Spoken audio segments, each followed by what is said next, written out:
¿Qué tal, mis queridos hermanos, mis queridas hermanas? Qué gozo para mí saludarles en la oportunidad de continuar con esta linda experiencia, como lo es el estudio de la Santa Biblia a través del programa Reavivados por su palabra.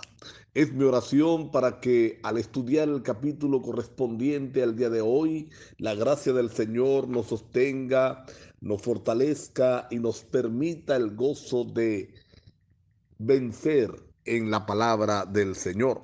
Hoy estamos llegando al capítulo número 2 de la carta del apóstol Pablo a los Efesios y sin duda este capítulo nos ayuda a comprender mejor lo que es la salvación por la fe, lo que es la salvación por gracia, lo que es el regalo de Dios de la salvación.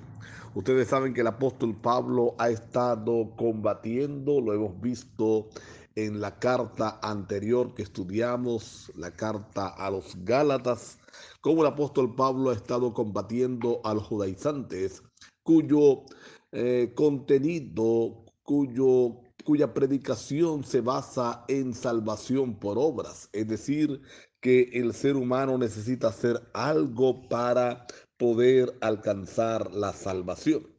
Pablo ha establecido claramente que la salvación es por la fe.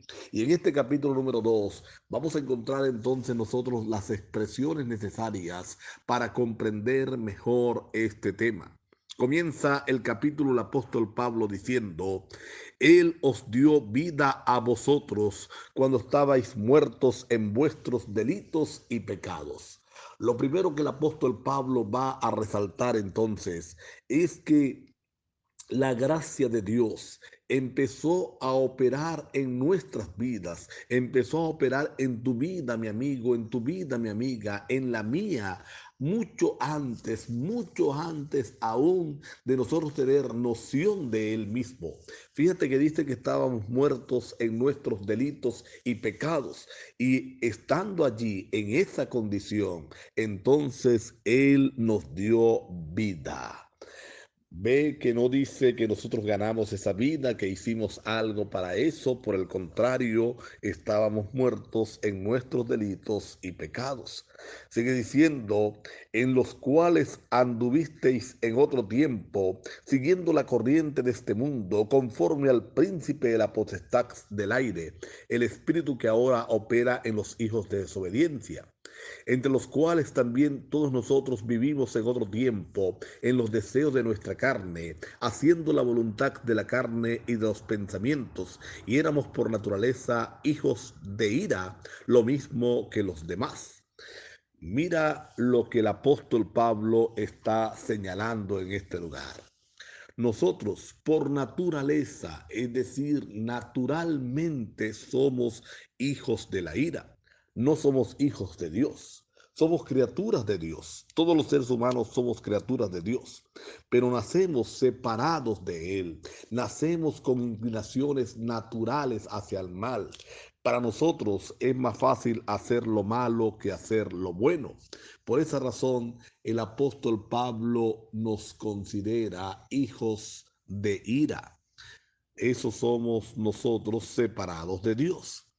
Pero estando en esa condición, siendo hijos de ira, Dios que es rico en misericordia, Dios que es grande en amor para con cada uno de nosotros, estando aún muertos en nuestros pecados, vuelve a reiterar en el verso 5, nos dio vida juntamente con Cristo. Y cierra este versículo con un estribillo diciendo, por gracia sois salvos. Vamos a encontrar esa afirmación una vez más en el verso número 8, cuando se nos recuerda, por gracia sois salvos por medio de la fe, que esto no es de nosotros, sino que es un don de Dios. Y cierra en el 9, no por obras, para que nadie se gloríe. Ahora vamos a mirar esto para entenderlo mucho mejor. Aquí está hablando de la salvación por la fe, un regalo de Dios. Pablo nos recuerda que no es por obra, que no es por mérito humano, que no es porque nosotros hacemos esto o dejamos de hacer aquello. Es verdad que la salvación debe conducirnos a ser personas obedientes. Es verdad que la salvación debe conducirnos a ser personas que vivan de acuerdo al estilo que la Biblia presenta. Pero nada de eso otorga méritos a mi salvación. Nada de eso me prepara para ser más salvo o menos salvo. Porque la salvación es un acto de Dios, es un regalo de Dios, es un don de Dios. Toda la salvación proviene de Dios. Yo simplemente debo recibirla. Cuando usted le entregan un regalo, alguien lleva algo para usted, pues usted lo único que tiene que hacer es estirar la mano para recibir ese regalo que le van a entregar. No tuvo que dar plata para la compra, no tuvo que hacer nada para adquirirlo, no lo envolvió en el papel regalo, absolutamente nada. Simplemente extendió la mano para recibirlo. Y eso es lo que el apóstol Pablo está afirmando aquí en forma clara y enfática. No es por obra, porque si fuera por obra, imagínense, entonces tendríamos derecho a gloriarnos, tendríamos derecho a creernos superiores, porque si por obra fuéramos salvos y estamos caminando en la salvación, entonces fuéramos personas excelentes, fuéramos personas extraordinarias, de un comportamiento envidiable. Todo eso nos daría derecho a gloriarnos, a creernos, a colocarnos por encima de los demás. Pero en la salvación, absolutamente todos tenemos la misma entrada, la misma permanencia y la misma victoria. Todo es gracias a Cristo Jesús. Hay algo que también me llama la atención en este capítulo. Enfaticé un poquito de esto en el capítulo anterior, pero aquí está muy claro. Es que el apóstol Pablo va a hablar en pasado, va a presentar los hechos como ya ejecutados. Y esto me emociona porque el apóstol Pablo estaba mirando por la fe lo que ha de suceder en el futuro y lo estaba viendo con tal vehemencia. Era tan cierto para él que para Pablo ya era un hecho cumplido.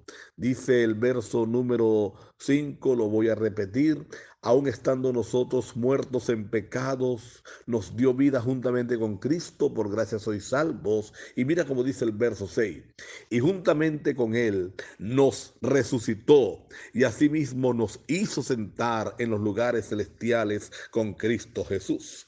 Cuando habla de la resurrección, por supuesto, está hablando de que estábamos muertos en delitos y pecados, nos trajo nueva vida, habla de la conversión, aquel acto maravilloso que ocurre en el corazón cuando Cristo, a través de su Espíritu Santo, obtiene la victoria, siembra su bandera en nosotros. Entonces hay un cambio en el corazón, una metamorfosis, nacemos de nuevo, pero el apóstol Pablo ya nos ve sentados en los atrios celestiales, ya nos ve reinando con Cristo Jesús.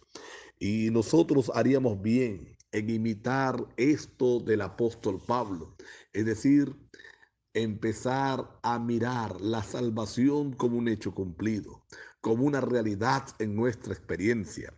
De dos cosas nos serviría. Lo primero, nos haría vivir siempre en la atmósfera del cielo.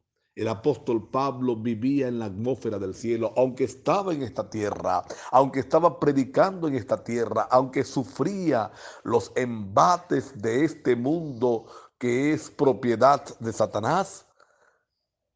Él vivía en el cielo, espiritualmente estaba allí, sentía la presencia permanente de Dios en sus vidas y de esa manera él veía las promesas como hechos cumplidos. Para él no era incierto el futuro, para él no era simplemente una promesa que no sabemos si se va a cumplir o no, para él era un hecho cumplido.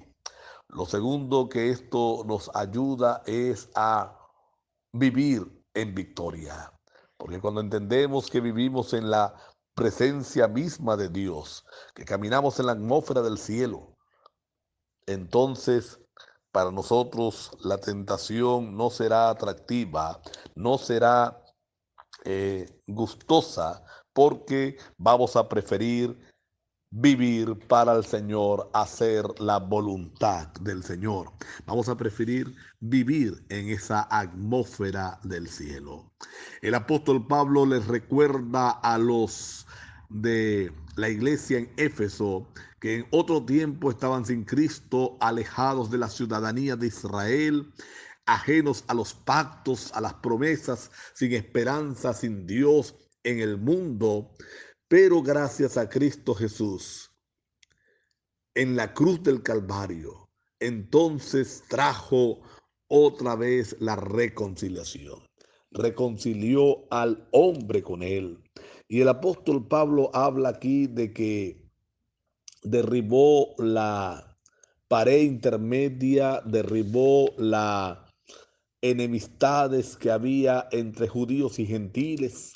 Algunos han atribuido esta enemistad a la ley, pues el versículo se presta para eso, dice, aboliendo en su carne las enemistades, la ley de los mandamientos expresada en ordenanzas, para crear en sí mismo de los dos un solo y un nuevo hombre, haciendo la paz.